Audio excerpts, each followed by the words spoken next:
What's up, Brunch Bestie? Welcome back to Business and Brunch. Today's episode is one of those conversations that hits you in the gut and lights the fire under you at the same time. I'm sitting down with Abbi Perets, a mom of five, longtime business owner, and a messaging and strategy expert who is proof that you don't have to have the perfect life to build a powerful business. Abbi built her business during some of the hardest seasons of her life, including raising a developmentally disabled child who also battled cancer. And yet, she still showed up. She still served her clients, and she did it on her terms. Her story is truly inspiring, and I can't wait for you to hear it. This episode is raw, tactical, and full of permission to do business in a way that actually supports your real life, not just your revenue goals. So whether you're wiping peanut butter up off your counters, stuck in the school drop-off lane, or finally sitting down with your coffee, maybe reheating it for the third or fourth time, you're going to want to soak this one in. Let's dive into it. Hello, Abbi. Welcome to Business and Brunch. I am so glad you're here. Before we dive into all the goods that you're about to offer, if we were actually grabbing brunch right now, what would you be ordering? Oh, okay.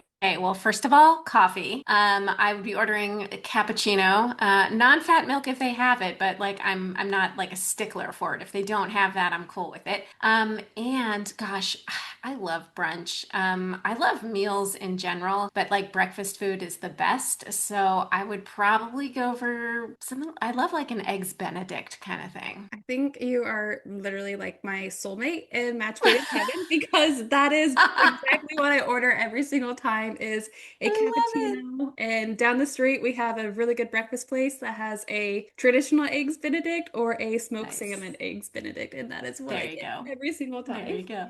Love it. Love it. I actually judge hotels like when we go to hotels where they have breakfast. If they have an omelet station, I'm like, eh. But if they have like if you can order eggs Benedict, I'm like, this is a classy joint. So, I love it. I'm so glad that you're here for the brunch vibes as well. So we just already know, audience members, that she is our jam, and this is going to be a great episode. Let's dive in to your personal story. So you have been in business for over 2 decades, which is amazing. You're raising five kids and have Mhm. navigated incredible hard seasons, including parenting a child with disabilities and facing a cancer diagnosis. Can you take us back to one of the hardest seasons and talk us through what it looked like to keep your business going while life was falling apart? That's a loaded question. Yeah, there's a lot, but things happened in stages. And I will say that when you parent a child with special needs, I feel like, I mean, life happens in stages, and I certainly feel like acceptance comes in stages. So it's my third son who is both developmentally disabled and had cancer. And so when he was born, like we knew something was wrong. We didn't know exactly what it was. And actually, he was born a month early, and I had just signed a new freelance writing client. I mean, this is a long time ago. My son is almost 22 now. So I was very young back then. And I was absolutely not going to tell this brand new client, oh, I just had a baby a month early, so I might be late on our deliverables. I was like, I will not be late on our deliverables, and I will just get it done. And I remember he was in the NICU. I had two little girls at home. And I remember just saying to my husband, like, there was this one day I was like, I need to take my laptop with me when we go to the NICU today. They wouldn't let us stay overnight. So we were there probably like 16 to 18 hours a day, but they wouldn't let us sleep in the NICU. I said, I need to take my laptop with me and I need to get this thing done. I need like 2 hours where I'm actually working because it's almost done. I just got to polish it so I can send it to them. And he was like, I got you. And there's not a lot you can do anyway. You just feel like it's magical thinking, like, I'm gonna sit by my child in the NICU or terrible things will happen, right? So I like did the thing, got it sent off. And then, like a year later, this client happened to find out from someone else that, like, when I had turned in that first thing that my kid had been, she called me and she was like, is this, I just heard this crazy story. This can't be true, right? And I'm like, no, no, no, that's true. Now, understand at the time, these clients, I was writing for a lot of tech clients in Silicon Valley. I made my reputation with that. Like, they handed my name around as this is the girl you call. Sorry, I like I'm not a woman. I'm 49. I'm a girl. I don't care. So, they're like, this is the girl you call when when your stuff needs to get done, no matter what. Like, she gets it done. She does not make excuses. And that made my reputation with those companies and clients. And like, I was golden from then on. So like life moved on, and I had this son with special needs. And again, like, acceptance comes in stages. So in the beginning, we thought like developmental delay. So we were doing lots of therapy and kept thinking he was going to catch up. And then when he was like 2, we were told this is actually a genetic syndrome. So similar to Down syndrome, but different. This is not something he's going to outgrow. This is a disability. This is a permanent, ongoing disability. And the biggest question you have is what's going to happen when he's older, right? Nobody can tell you that. Literally no one in the whole world. And that sucks. So you live with that, and you don't take that all in at once. Like, you go through a process. So I went through that process, and I was a bitter, angry person and very incredibly jealous of other people's neurotypical children. I was like, well, they don't deserve neurotypical children. Why do they get to have them? And then I had these other 2 babies, and that was a whole other whatever. And it took years of working on myself, but I got to this place where I was like whole, and I felt like my heart wasn't made of stone anymore and whatever. And that is when my kid got cancer. And I was like, well, I hate everybody in the whole world, and I just wish bad things upon people. So like, that's where it was. But I was compartmentalizing, for me, was how I kept things together. Having other children meant that I didn't have the luxury of falling apart. Also, I think, like many moms, when you're actually in the thick of crisis, you have to keep functioning. So you do. So like, when my kid had cancer, and same when he was in the NICU, like when we were going through it, I was like, we will keep it together. We will just, whatever. After my son's name is Adi. So when he was better and like came home from the hospital and treatment and was like back into school days and our life was getting back to normal, that's when I fell apart. So this was like, he was sick in 2013. So like 2016, he's back in school, and everything's back to normal, whatever that looks like in our family. And every morning, like, my husband would go to work, I'd get the kids out the door to school, everybody would be gone, and I would lock the door and I would sit on the floor of my kitchen and cry and cry and cry and cry, because all the things that I never had a chance to let go of were all there. So I guess, in answer to your question, not well, like, is how, you compartmentalize when you have to in the moment and schedule your breakdown for later. I do not recommend this as a long-term strategy, by the way. I'm just saying this was how I dealt with things. And knowing what is the bare minimum that I can do that will continue to get the bills paid, run my business. When he was in the thick of his sickness, I stopped working completely because it was very obvious to me that I could not serve my clients at the level that I wanted to. And so I handed off projects and, informed everybody, this is my situation. I can't work with you right now. I think that was the responsible thing to do, because I was in a place where I would not have been able to deliver work that was up to any kind of standard that I approve of. So after he was better, and like while I was, having these breakdowns on my kitchen floor, that was when I realized that this was something that a lot of moms in particular wind up dealing with. And I wanted to help women and mothers build businesses that could kind of go along with the ebb and flow of life, that could grow when you're in a season for that, and that could be scaled down when you were in a season where you needed more rest or more time to prioritize family. And so I did that for like 6 or 7 years. I had a course and I did training specifically geared towards women and mothers that was different to anything I was seeing out there, specifically in freelance writing, which was, I was seeing taught by men who had very different lives and realities to what I had.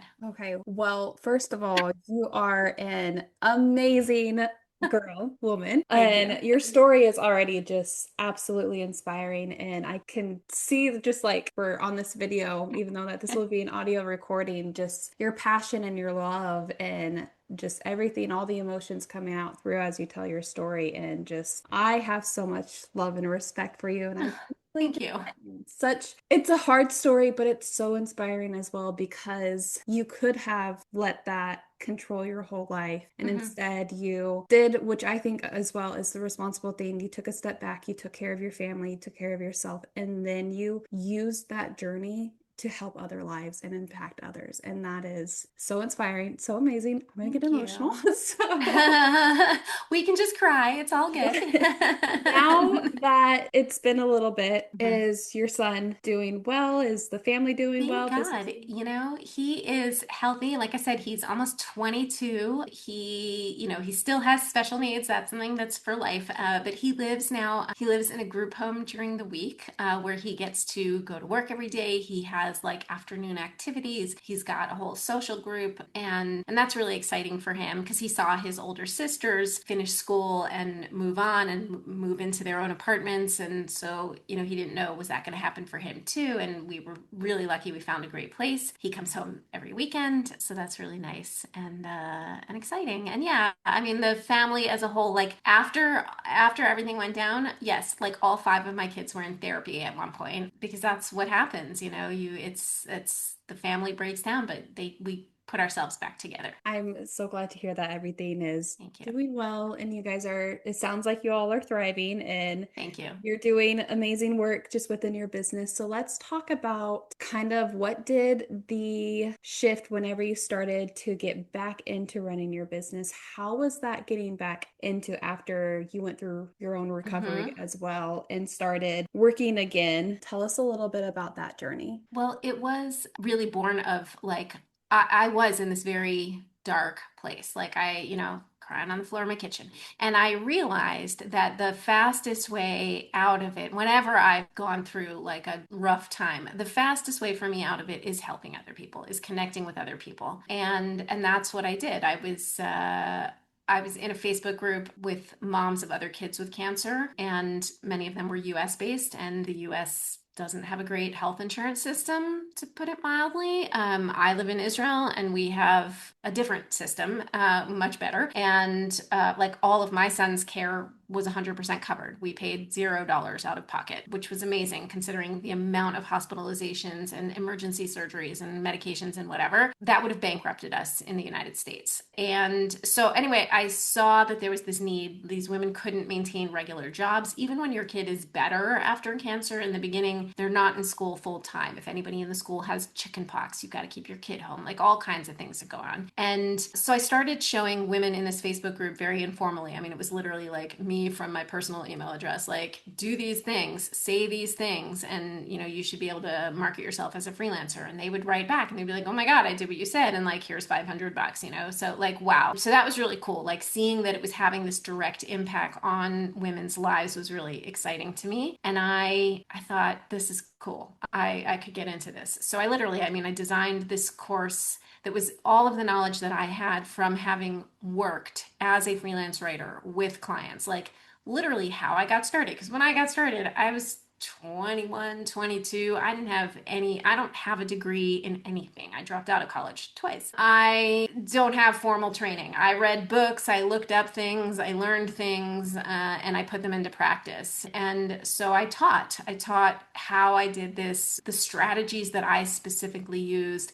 I saw how things changed over time. I worked through, because I'm old, I worked through like the 2008 recession and didn't even realize we were in a recession because I had so much client work. So I only realized it afterwards. So, like, I taught people it doesn't matter what they say is going on in the economy. Like, you can still be getting work, you can still be doing these things. Here are specific strategic things that you can do. Here's like literally the exact wording of the email that I would send out to get client work when I had zero experience and nothing to, no leg to stand on. And like, I built this course that turned into this incredible resource, and I ran it with live coaching and levels and whatever, and I built this whole business like gradually. It didn't all happen at once, but I built this business and this whole ecosystem within this course, and hyper personalized email sequences, and parts of the business were automated and parts of the business were very hands-on and high touch. And I had a whole team and I was paying salaries to people and I made $1 million and I did all those fancy things. And I was like, hold up, I don't like that I'm like running a business and I'm not just interacting with people. Like this, having conversations one-on-one with people is my favorite thing. Or even like a small group, like a group of 4 or 5 people where we're all contributing and we're all engaging and there's this exchange of ideas and information and energy. And I love that. That lights me up. Getting reports from my team on like, here's the status of the funnel. I'm like, that's cool, but like, I don't care.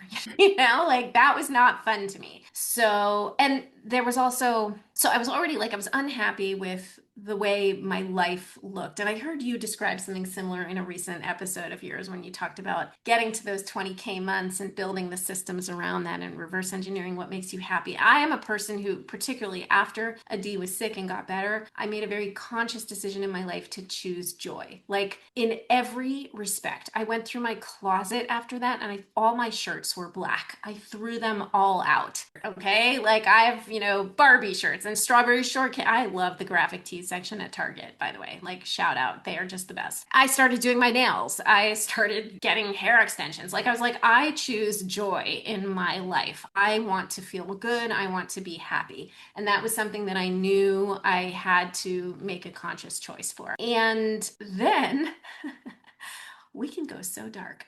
So then I live in Israel, right? And in 2023, October 7th, we had this whole war that started, right? With like devastation. In my own Facebook group, like the community that I had built and grown with my blood, sweat, and tears, I was facing raging anti-Semitism. And I was like, oh no, I don't think we're going to do this. Like, I don't have the stomach or the strength for this. I'm done. And I literally, like, this course had made me $1 million. And I was like, I'm done. And I sent email to my list. I was like, it's done. I closed down the Facebook group. I deleted a list of 8,000 people. It's like the end, goodbye, and shut down the course and the community and all of it. And for 10 months, I did extremely little. Like I worked with the long time writing clients that I had for years and I had built up the business enough that like the business could continue paying my salary without me really doing much beyond that. Mhm. And then after like 10 months, my accountant came to me and he said, I don't want to pressure you, but like we need to make a decision. Like either you have to work or we have to shut down the business. Like we have been able to float you till now with like this minimal income coming in, but we can't keep going like this. I said, okay. Like that's when I was like, all right, let's figure out how I start over yet again. And this time, remember, like I'm old. Like I was so 2023 till I guess it was already 2024, so a year ago. I was like 48 and I was like, is that it? Like am I done or is there another chapter in me? And that was a whole different, like my kids are big. My youngest is 16 now. He just turned 16 the other day. My oldest is 26. So it's this whole new season and I was like, I'm too young to say I'm done. Like there's another chapter in me and I had to figure out what that looked like. So that's what I did next. I built that next chapter. First of all, what a journey. I also love that you have so much experience because a lot of the people that I connect to, we all kind of started this around the same time, which was the 2020 boom when everybody was Mm-hmm. sent home and we had all this Mm-hmm. free time and we're like, wait, screw the corporate world. Let's like do our Right. own thing and choose happiness and choose joy. Mm-hmm. But you Mm-hmm. have been through it through like everything. And Yep. so even before social media was a big thing, which people Yep. or rely on social media for their businesses, you didn't have to do that. You've built No. up from zero social media to now what you're doing in your new chapter. So let's talk about this new chapter of how did you, first of all, two-part question. How did Yes. you give yourself the grace for the multiple kind of pivots and journeys and chapters that you open? And second part, how did you decide on this next chapter and what is this next chapter? Mm-hmm, mm-hmm. How did I give myself grace? Like I feel that I earned that grace. Like I feel like I came by it honestly. I felt like in general, I think that when we are women and mothers, that we spend a lot of time worrying about what's best for everyone else, and that we have a tendency to put ourselves last. And I've certainly done that in many seasons of my life. And I will tell you that when you get into your 40s, pretty exciting because generally speaking, like you don't care as much what other people think. Also, like not for nothing, you have more disposable income. I still remember in my late 30s when my husband said to me, you know, we need a new dining room table. Like our dining room table has definitely seen better days. And in my head, that meant we will now begin saving up money. And 6 months from now, we will buy a new dining room table. And my husband was like, please bear with me. In my house, dumbass is a term of endearment. So he was like, no, dumbass, we're going to the store and we're buying a table. Like we have money. And I was like, oh, right, we have money. That's so cool. That kind of snuck up on me in my late 30s. And then now, like in my late 40s, I don't have to make decisions that are driven by income. The income is there. I've built things that, you know, that bring in income over the years, and that's really freeing. In business, I don't believe that there are any decisions that are undoable. I think that you make the choice based on the knowledge and the information that you have in that moment, and it can be the right, most wonderful choice at that time. And then there may come a time when you can say, you can like thank that version of yourself and thank those past clients who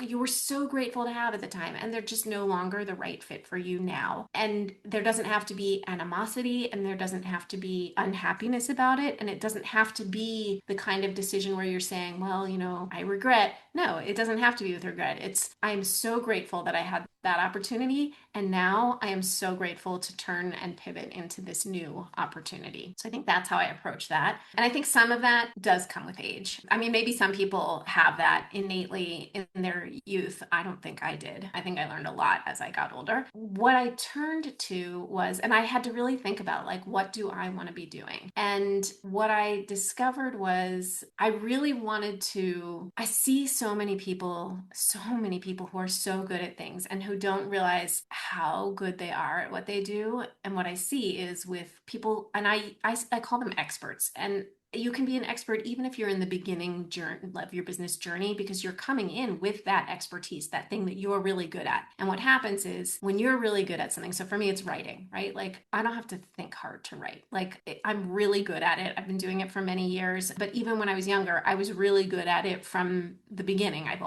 Writer has always been a core identity for me. I mean, I work hard at it, but it's not something that I have to work hard to be good at. You know, that's my thing. That's what I do. So I forget that it's not easy for everyone. Like my husband is the opposite of a writer. He's very analytical. He's a software developer. He's like, you know, he does all that math stuff that I don't touch. Writing is not at all natural or easy for him. It's not natural or easy for a lot of people. Okay, so we all have like the thing that we are good at, and we think everybody has it as easy as we do when we do that thing. And so we undervalue it. I see it on when people are on discovery calls. A pattern on discovery calls is, oh yeah, I can definitely help you. Here, let me spell out for you exactly how I would help you solve this problem in your business. Here's what we would do. Here, let me share my screen. No, let me give you this template that I built. It took me 7 years to build this system and this. Let me just give it to you on this discovery call. Let me just send you the link. That's what we do, right? Like I see experts do this on a daily basis. And then they're like, why aren't they hiring me? I'm like, because they don't have a problem anymore.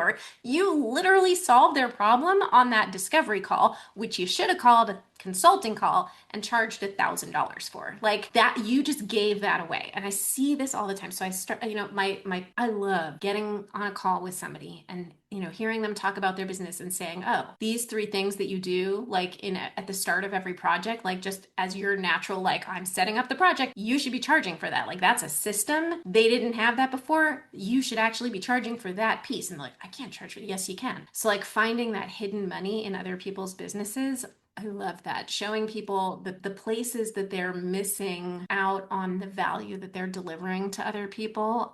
It lights me up. I'm like, I want to do more of this. And I was like, I mean, I tell people all the time, you can build a business around anything that gives you joy, right? Like you absolutely can. So I was like, I'm going to build a business around this piece that gives me all this joy. And in the beginning, you know, I was again coming off of this whole like October 7th thing. My husband and my 2 daughters were both serving in reserve military duty. Like my life was absolute chaos. And I did not have the emotional space to be in long-term coaching engagements and holding space for somebody at that level. What I had the emotional capacity and the intellectual capacity, frankly, for were like 1 hour sessions. So I literally started booking 1 hour. I call them reality check sessions. 1 hour, I charged $1,000 for them. People would send me ahead of time some information about their business, whatever. I would do my prep and research ahead of time. I would come into that call ready to start. I would solve problems for them. And that's where I feel good. I'm like, I will share my screen. I will give you the system because you paid me money, right? Like, here are all the things that you need. Here's exactly what you need to go implement on. I can't implement it for you. I'm not in that place right now, but like, go. And as I started building up my own stamina again and just really enjoying these calls, because you get to talk to such smart people and see all these amazing things that people are doing, I started being able to offer people, okay, I can, after this call, if you want help with the implementation, if you want support with the implementation, like I can support you in like a 3-month strategic kind of, it's not quite a coaching engagement. It's like, it's somewhere between business strategy and coaching, because it's not just like letting you feel the answer. I'm like, no, I'll tell you the answer. I'll tell you the answer. I know the right answer to this question. I know what you need to do, and helping them with some of that implement, because so much of it is around messaging and how you talk about things, right? So helping people get that done. And that's kind of, I've just kind of let it grow from there. I don't want to have a course. I don't want to have like a mass offering right now. I'm really happy doing the one-to-one work with a small number of people. I do copy coaching and like strategic messaging coaching inside of a few communities for other people, where I just show up for an hour twice a month, 3 times a month to do that. And then I work so that's small groups. And then I work one-on-one with my own clients, and that's filling me up right now. I am not tied to my desk all day. I have the time to be doing other things, to be with my kids, to be with my husband, to just, the time in nature that I desperately need right now for my own mental health. And I can still, bring in that solid 20K a month and be really fulfilled doing it. I could scale it if I wanted to, and I have no desire to do that right now. Like, that just, the thought of that just overwhelms me. And that may not be true in the future. Like, way back in my past, I remember being on a podcast and saying, I don't want to have a 6-figure business because that sounds like a lot of responsibility. And that was a younger version of me who was not ready for that responsibility. And later I was like, who is that girl? Like, I don't even know what that means, right? But like right now, I know I'm not in a place where I want to scale. I know that maybe a year from now, I might not feel this way anymore. I might feel differently. And that's okay too. And I might not. Like, I might still feel this way, and that's okay too. Like, I'm very much of the belief that, like, I know very clearly how much money I need to have the life that I want, and I don't feel that I need to work harder than that. That's a very good conversation and point, and just like a point to point out to our audience, because so many times, and I've been guilty of this too, you get caught up in the rat race of, what is the next goal? How am I going to reach the next goal? What's next? And it's just being able to sit back and say, how much can I make where I live a comfortable life, that I'm happy, and that I get to actually enjoy life? And is that okay for me? So I love that you talked about that, because that's something that I'm really big about too, is I feel like a lot of the clients that I work with, they feel pressured to scale to like 10K, 20K. And a lot of them, they just want a simple life, and $5,000 a month is content for them for a while. They just want Yeah. breathing room, especially Yeah. with how expensive everything is right now and so many unknowns in the world. And they're just like, one less thing to stress about in my personal life. If my business Yes. can give me that, that's great. And then they lose that purpose because they see all these big money wins and all these build a 7-figure Yeah. business in 30 days. And they feel that imposter syndrome. They feel like that guilt that they're not doing enough. And even already as a woman, hello, we do so much already, but we always feel like we're Yes. not doing enough. Correct. And it's just a Right? reminder of, you're the perfect example of, you've built something, you're happy and content, and you can scale if you want, but what's the rush? If you're enjoying your Right. life and if you're enjoying the work that you do for your people, Yeah. what is the rush? Because you're, at the end of the day, you're happy, and that Yeah. is so important. And I love that. Thank you. Love that. One of the topics that you are known for is making money from conversations that you're already having. And I know whenever I first read that, my mind went to like sales conversations and like DM conversations, but I have a feeling that it's a lot more impactful and a lot different than that. So can you dive into that a little bit Yeah. more? Yeah, it's a little bit of what I touched on. Mhm.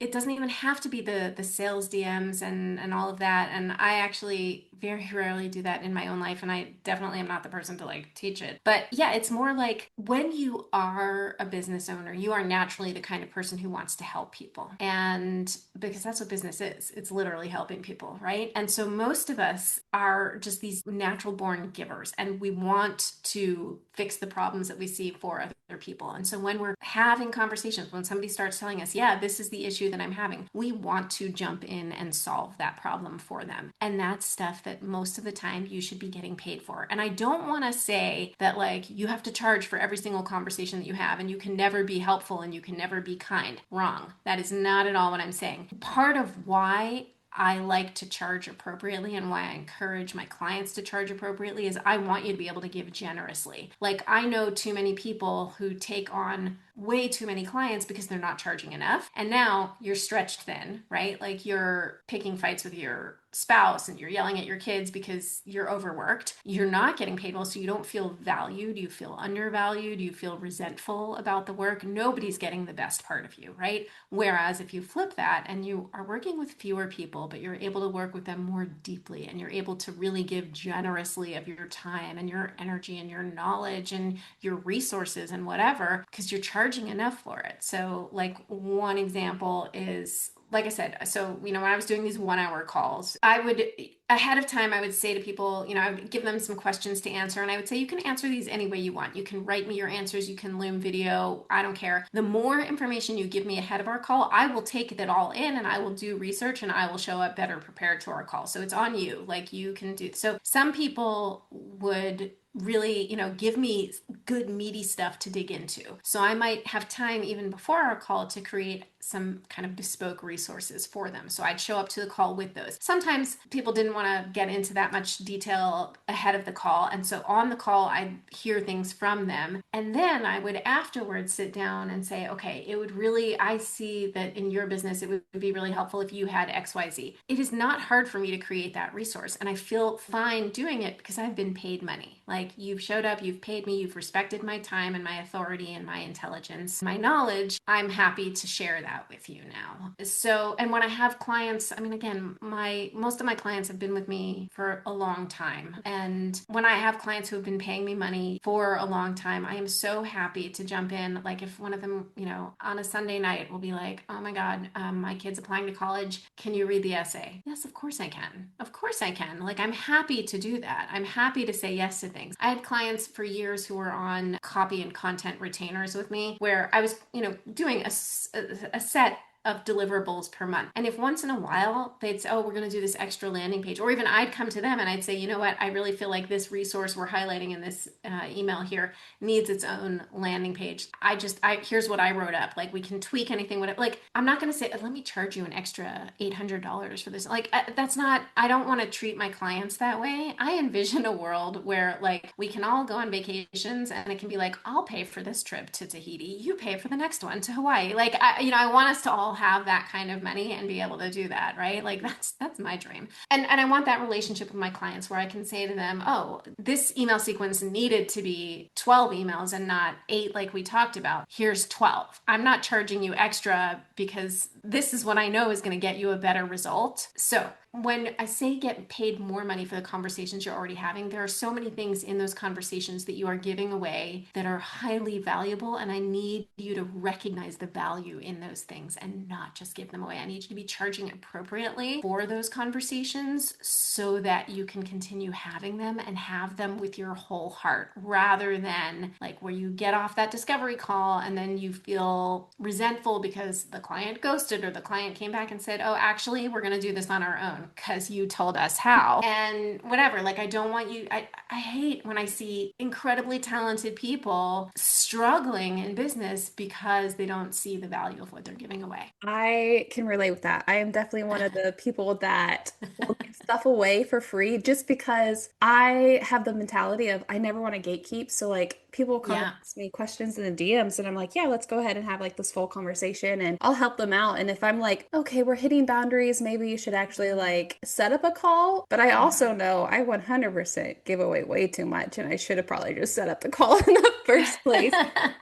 A really good way to deal with that is to say, "Ugh, I want to dig in on this. So, I really want to get into this with you. I can't do this over the DMs. Like, there's so much information that I want to give to you. Here's what we can do. Like, here on the DMs, I can point you towards, various resources that I have that are available, right, for free. Or, I can show you, like, look at this content, if you've got the free community, like, do that. But if you want to dig in on this, and I know that we could dig in on this and we could achieve these outcomes for you, that's what I do within, this container. You're giving the person the choice. The person can decide, okay, I don't actually want to pay you. And some people are going to decide that I don't want to pay you money for whatever reasons. I'm going to stick with the free resources. And there are going to be the people who are like, no, no, no, I want your expertise. I want you to dig in on this with me. Yes. How do I pay you money to make this happen? So, one question for our audience that I know, because if I'm relating to this, multiple other women are related to this. You've obviously made a business out of this. What is one thing that you can give, or one question, or one like awareness tool that you can give our audience to realize that one, they are doing this personally, and how can they ask themselves, is this something that I can turn into a paid offer? Or basically, how do you bring awareness to people that they are undervaluing the work and the conversations that they're having, and that they are okay to ask for payment for that if that's what they want? Absolutely. Yeah. If you regularly on discovery calls hear people saying things like, oh my God, I never thought of that before. I never looked at it like that before. Or if you see them like frantically taking notes and they're like, okay, hold on a second, I'm just writing down exactly can you say that again? I'm writing down exactly what you said. I need to do that. Those are signs that you are giving them new information that they did not have before and that is clearly valuable to them. If you are hearing consistently, things like, oh, that just changed everything for me, those are your signs. Those are your signs. And I know because I see people having these calls and I hear about it afterwards. I know that so many of you are having those conversations where that's what's being said to you because the insights that are like second nature to you, the patterns that you recognize are not obvious to other people. So anytime you hear that, like that pause and that, oh yeah, like that's your sign. That's your sign. And particularly when you see them writing down everything, and they're like, are you recording this? Like, can I get this afterwards? Like those are your like flashing neon signs, right? Like, oh, I need to lean into this. And it's okay if you didn't know that before, right? Like there's no judgment and there's no blame, but now you know. Now you know that's the pattern. Another really nice a use case for like our AI friends, right? Like ChatGPT, Claude, whatever tool you like to use. If you record your discovery calls, which please tell me you're recording your discovery calls, like you need to have those for learning purposes. Take your last 5 discovery calls, load those transcripts in and ask it, is there stuff that I'm giving away here that I could be like, what are the insights that I'm sharing that my clients are really, whoa, wowed by? Let it help you pull out some of that and start to identify those things that you are not even realizing that you're sharing. There are some things, again, that are so second nature and obvious to you that you think everyone else knows. They don't know it. They don't know it. And they're like blown away by your knowledge. That's a really good tidbit. I love that. And especially with using AI to help make your life simpler. I'm guilty. I don't Yes. record my discovery calls because I'm like, oh, they're going to sign anyways. But I go into it with No. that confidence. But even knowing of like, if you ever want to pivot or if you want to add on a different package, like that's, or even for your content, which you help with messaging as well, Oh, that definitely. is a Yes. huge thing that you can use to help make your content easier and to clarify that message, because I know so many struggle with messaging and making sure that they're positioned and they want to say all the right things. And you literally just say all of the right things in a discovery call and you lost it because Mm-hmm. you didn't record it. So if you're Mm-hmm. listening to this, make sure you put a sticky note on your computer that says record your next discovery call, because I will be doing that. Honestly, set them up to automatically record. And then I just tell people when we get on the call, I'm like, I'm recording this so that for me, I mean, it's genuine. Like this way I don't have to take notes. I can really concentrate on what you're saying. And afterwards, like, if they ask, okay, what does this entail? Like, if they're telling me about the scope, and I don't write formal proposals because I'm super lazy. So I'm like, here's an email where we talked about this. You said you wanted this. I can do this. Like that's what they get instead of a proposal. But it gives me all those details. So I don't have to, I can't remember things. My husband taught me when we were young and first married. He said the opposite of forgetting is writing it down. So for me, in the modern world, the opposite of forgetting is my iPhone knows it for me. Like it's in there. So, I love that. I'm going yes. to pivot a little bit, and this might be a little bit Yes. of an unexpected question for you Go because for it it. seems like you are, like, obviously you have the experience and you have been in business for a long time, so you know how to run a business, but you I also seem very just kind of relaxed and a little bit go with the flow of maybe things don't have to be perfect. The example of not doing a proposal is do. 100% the just take kind of like messy action, just do what works for you. What Hmm. is one piece of advice to kind of a lot of my audience is type A perfectionist and it's hard to Hmm. let go? What is one piece of advice whenever it comes to your business, setting up your business, or even making a change of the journey because you have been through it all, that you can give our listeners that it's okay to set aside perfection and do what works for you? Oh my gosh. Yeah. I think what's always been my North Star is it's not so much about me as it is about the people I'm serving. This might not surprise you having listened to me go on and on. Before I dropped out of college, I was a theater major. I'm an actress. And I love attention and being on stage. And one of the things that you learn early on in the theater is the audience does not actually know how it's supposed to go, right? Like they know the reality that you present to them on the stage. So if somebody forgets a line, the audience does not know that. You might know that in your head because you were at 47 rehearsals, but they weren't. So they see what you present on stage as the truth and the way it's supposed to be. So it's the same thing in business. Like they don't know that you wanted the landing page to look like this and you can't get that to work on your WordPress site or whatever. It's unfair of you to withhold the help they need from them because of your own perfectionism. It's almost, I would say, unkind. And for me that's a big thing because I try to, one of my core values is really lead with kindness, assume good intent, right? So leading with kindness means I have an obligation to get this help in front of the people who need it. And so I can't be hung up on, well, is the font right? Like, I mean, I've literally stopped.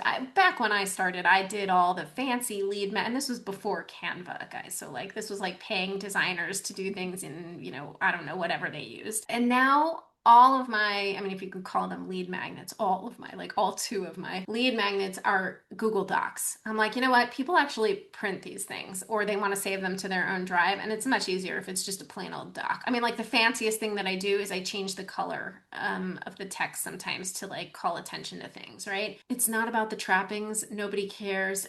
You know who cares if there's a typo in my post? My dad. My dad, I love him so much. He's 82 and I get like emails and WhatsApps and messages from him and he's like, you must change this. This has this typo. And I'm like, I'm not going to change it because I don't actually care. I just don't care. So he cares very much, but no one else does. I can tell you that. Like no one else. And if they do you really want to do business with them? Like really? Do you really want to hang out with people who are going to be like, you made a mistake? Like that's not nice. That's not kind. Let go of the things that are giving you an excuse to hide your greatness from the world. I love that. That is such a good piece of advice. If you are listening to this, make sure that you are taking your notes and just remember that being you and serving your people is the most important thing because Absolutely. if anything that you have gotten out of this, first of all, this is a jam-packed episode. Thank you. But I love how you said that it's kind of unkind to Yeah. hide your potential or not serve your potential Hmm. because you're worried about mistakes. Also, my mom sends me every time that I make a typo and somewhere, you know how you can add stuff to the dictionary on accident? Yeah. Well, Yeah. because is the word that I misspell the most because the U and A got mixed up and I added it to the Same. dictionary That's somehow. awesome.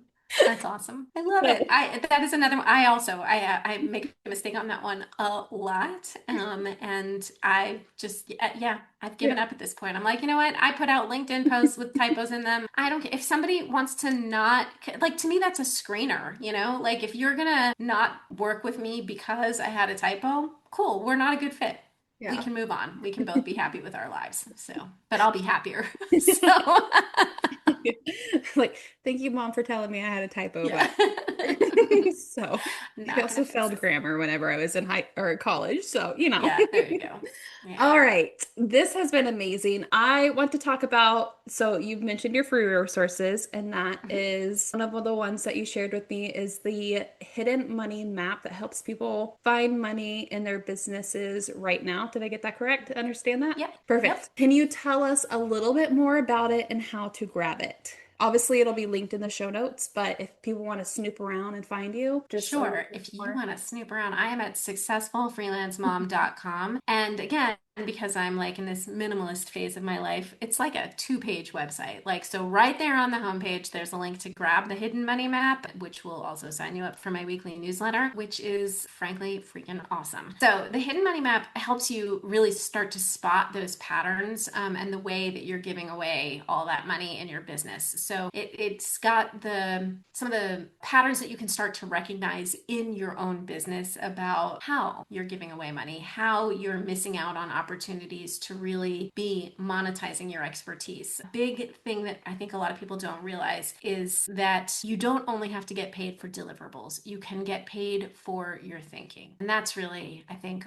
a big part of the journey that I take people on is seeing how can I get paid for the thinking that I'm doing, for the strategy that I bring to the table, not just the output. That's amazing. I love that. Definitely, if you're listening, go grab that. That it's kind of like the definition of you're leaving money on the table, but in a real strategic way of, hey, Yeah, you are actually leaving money on the yeah, table. So if you exactly. feel like you want to dive in deeper to that, definitely go grab that. Her link will be in the show notes for you. And final question, if you could go Mm-hmm. back and tell past Abby, who was in the thick of it, raising kids, navigating crisis, all of the emotional and physical stress that you went through with the life journey that you were on, Mm-hmm.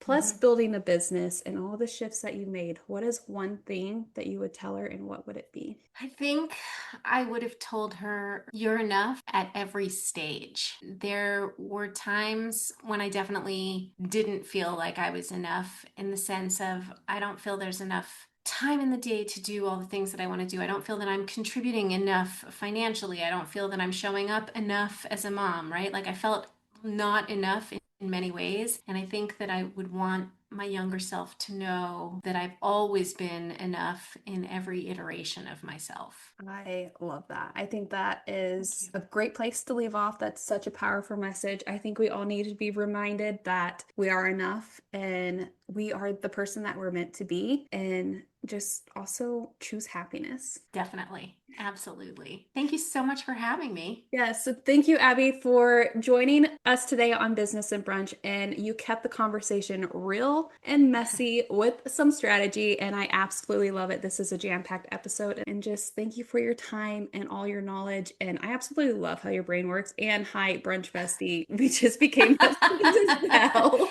Absolutely. We're going to make that one happen in person for sure. Yes.